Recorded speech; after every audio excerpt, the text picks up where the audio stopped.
about that. Right. Like, you're all of a sudden you're still believing this woman? Like, that's messed up. Yeah. One of the committee members is former New Jersey Attorney General, who, the Giants play in New Jersey. I'm not alleging any conspiracy there. Right. But this next one I am. The person that was hired to, oversee the investigation, department, Lisa Friel, has bragged about her Giant fandom. All right. She admits openly that there is a shrine to the Giants in her den. That her family has had season tickets to the Giants games for the last 60 years. Well, good for her. And that she considers herself to be a rabid Giants fan. And this is the person that is unbiased in leading an investigation into a player from one of the opposing biggest games. Rivals of your favorite team. I call BS on that. I do too, and I know we've hashed upon it on prior episodes too, but the sooner the better to get the NFL out of the whole process is only going to help, I think, because it seems like you just have a really biased and even somewhat kind of sketchy setup. Right, and now this is going to get worse, I assume, for the NFL, because now they're taking it to court on collusion, saying that the NFL is conspiring against Ezekiel Elliott to keep him from playing, despite the fact that there's no credible evidence that he had committed domestic violence. So I feel like this is just going to take a really bad turn for the NFL, especially since they'd already filed the lawsuit and the appeal, or the restraining order. So I don't know how this could be a good look for the NFL. Honestly, I feel like the best thing for the NFL would have been to just completely overturn the suspension.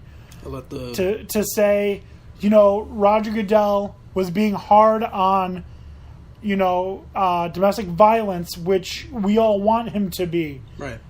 But upon further review, upon an appeal, someone other than Roger Goodell has determined that, with these new findings and all of this information, he should not be suspended. So now Ezekiel Elliott wins because, he shouldn't be suspended. The NFL wins because, hey, they got it right. And Roger Goodell wins because, well, I was being strict on the punishments that I had set. Right. But then they all lose because Ezekiel Elliott is, he gets off scot-free for, beating his girlfriend. Harold Henderson loses, or the NFL loses, because there's this guy who did something awful and you're just continuing to let him play. And then Roger Goodell looks bad because, well, you set this groundwork, but obviously it means nothing. Right.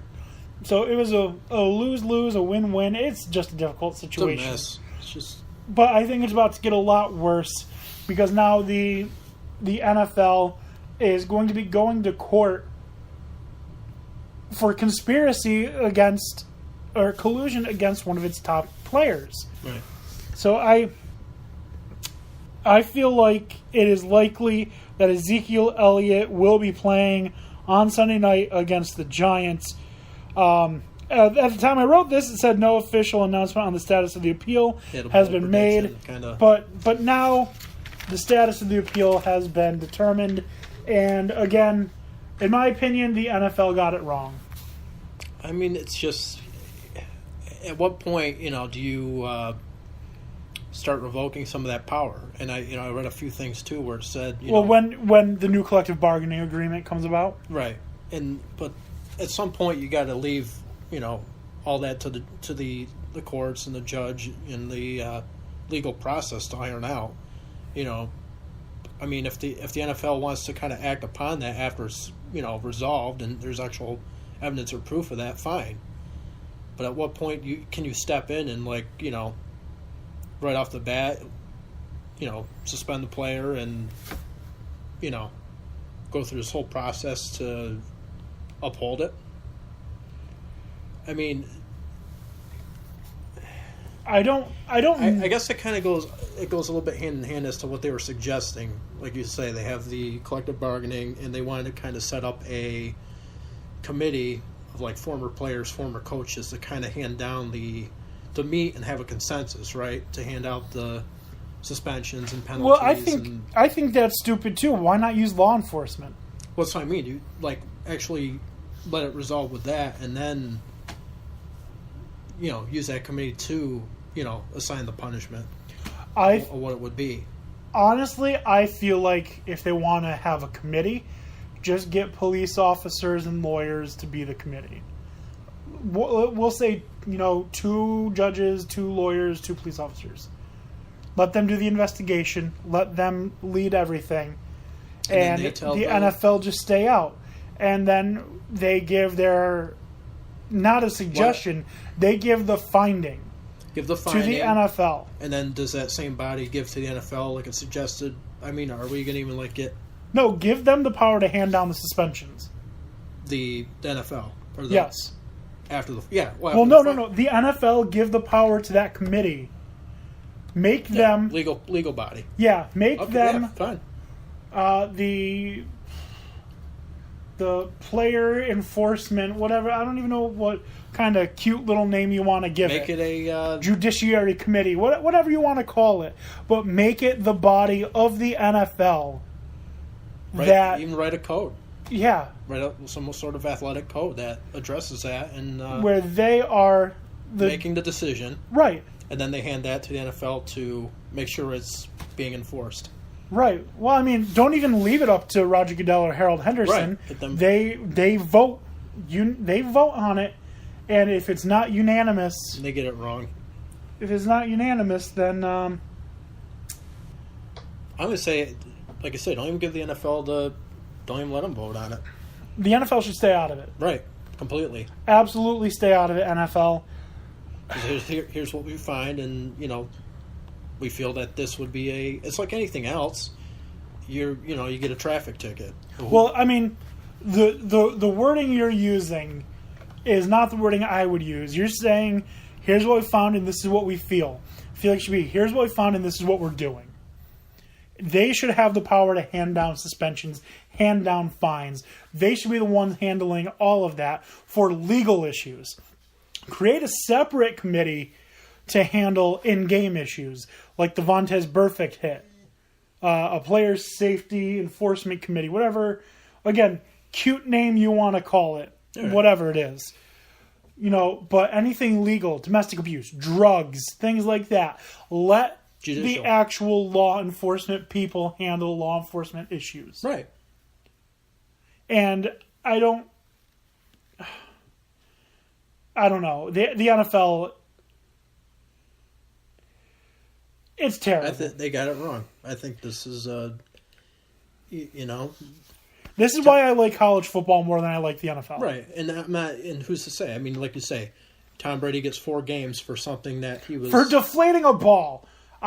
Do I feel like that compromised the integrity of the game? Yes. And then him smashing the phone and all of that? Yes. I thought a very fair punishment would have been a 1-game suspension. 4 games? I mean, think about it. The Bills did a good enough job keeping Tom Brady on the sideline. Yeah. So why even suspend him? Right. Well, he wasn't getting off anyways. They're just standing there waiting for him to try. But right. That well, to your point there, that's like more of an in-game dispute. Nothing really legal, right? Right. To an extent, just within the game. Let the NFL handle it. Something like that. Just the opposite. Let it iron out with a legal proceeding, and then, what are we doing from there? I mean, it doesn't even need to be like a legal proceeding. Just people who know the laws and how to investigate. Right. But I think, Excuse me. Up to that point, it's just, how can you call... How do you suspend when it's not even proven yet? Right. That's the issue that a lot of people are going to be even up through the start of the season now, will be still debating, and there'll be a lot of unhappy fans and a lot of mixed feelings on it. So yeah, I mean, we can only discuss it. We can't change it. We discussed it so much. We're just gonna move on. Right. It'll the chips will fall where they land, and we'll see. Who's to say they don't start the season well and he comes back and it'll be yeah, water under the bridge. Yeah, so we're going to move away from a potential MVP in Ezekiel Elliott to a guaranteed MVP. This is your Lonzo Ball NBA MVP 2017-2018 update. You always come prepared with this. Always, because the man's an MVP. In order to be seen, but no. MVP. Once again, how we don't even know until it's been proven, but go on. In order to be an MVP, you have to be in demand. Well, Lonzo Ball is more than in demand. He is on demand. Facebook has announced that the entire Ball family will star in a reality TV show on the social media platform. In addition to that reality show, Lonzo Ball will star on the Netflix hit show Fuller House, the spinoff to the wildly successful Full House from back in the 90s. In addition to that... Bob Saget on that too? No, he's not. Oh. In addition to those, he has spit absolute truth talking about how Nas is not a very good rapper. Uh-oh.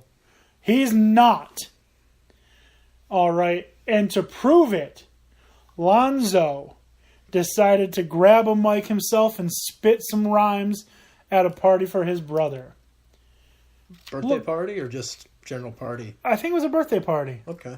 Would that be online anywhere? Could we... Yeah, I'm sure you could find it. I'm curious to see that. Yeah, and I'm sure it's better than Nas or Dre or Snoop or any of those washed up has-beens. All right. So this was your Lonzo Ball 2017-2018 NBA MVP watch. All right. I guess it'd be kind of interesting to see at least one of those episodes if that's what he's doing now. Yep. You got the whole family on there. Well, the next season doesn't start yet. Okay. So it's going to be a while before you see him in Fuller House. I don't know about the show with him and the rest of his family, but I'm sure it'll be one hell of an entertaining show. You got just plenty of time for that too. So I mean, it's I don't think there'd be any lack of entertainment. No, absolutely not. Lonzo Ball is very entertaining, very active, very engaged with social media. So right, absolutely. So Dan, yeah, did you know that the NFL season begins in less than 2 days? I've been counting it down since mid-July, so yeah. Well, then I'm glad you know. Absolutely. So there are some storylines going on that I just want to touch on from the NFL. We'll start with one of the bigger ones. Andrew Luck going to miss at least the first game of the season with an injury. Read a little on that, yep. Right now, Scott Tolzien is tabbed as their backup. They did just trade for Jacoby Brissett. From New England, yeah. Right. So, Sunday, in their game, who do you think is going to start, Jacoby Brissett or Scott Tolzien? I think you got to give Tolzien the start. They were saying that the worst thing you can do in a week one matchup is to get that competition off the bat between the second and third string situation. So I think you'd have to kind of leave it as is, see where it goes from there. And they were saying hopeful he'd be a week two comeback Luck, I think. Yeah, I don't know that he'll come back at all this season, honestly. Just make sure he's 100%.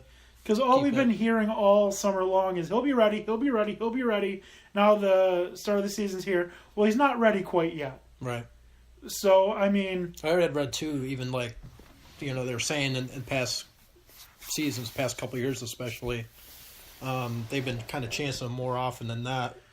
80% of the time, 85% they're not quite at full health. Do you think this is kind of where they they're stepping back apparently.